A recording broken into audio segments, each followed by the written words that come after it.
ఈరోజు సాయి స్ఫూర్తిలో భగవంతుడొక్కడే, అతడే సృష్టికర్త, నిరాకారుడు, నిరంజరుడు.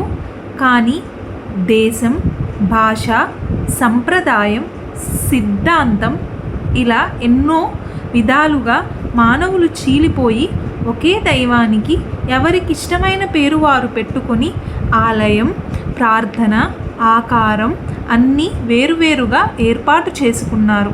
ఇలా సోదరులంతా విడిపోయారని సర్వేశ్వరుడు మానవులందరినీ కలపటం కోసమే భూమి మీద సాయిబాబా అవతరించారు.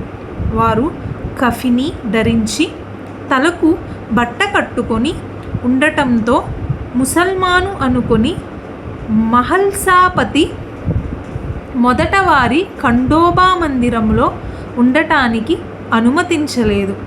బాబా చెవులకు కుట్లు ఉండటం చాలామంది గమనించారు. వారు నివసించేది మసీదులో. కానీ ఒకవైపు తులసి మొక్క నాటారు. అగ్నిని ఆరాధించే విధానంలో ధునిని వెలిగించారు. ఒకసారి మహల్సాపతి బాబాను గంధంలో పూజించినట్లు కలగన్నాడు. ఆ రోజు నుండి అతడు పూజా ద్రవ్యాలు తెచ్చి బాబా నుదుట చందనం రాసి పూజ చేయటం ప్రారంభించాడు. మహమ్మదీయులు వచ్చి నివేదన అర్పించినప్పుడు బాబా వారితో ఖురాను చదివేవారు. అలాగే శ్రీరామనవమి ఉత్సవానికి కాలాహుండి ఉత్సవాన్ని జరుపుకోవడానికి సమ్మతించారు.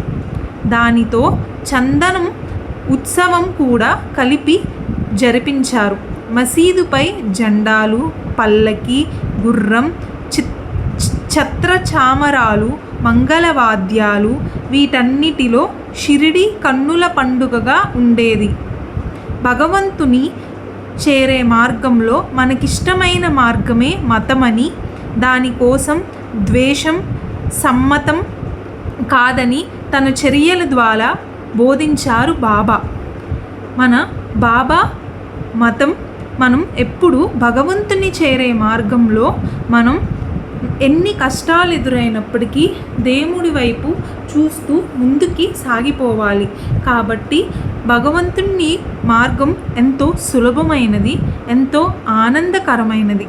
దానికోసం మనం ఎంతో నమ్మకంతో ముందుకి సాగిపోవాలి. భగవంతుడు ఒక్కటే. బాబా మతం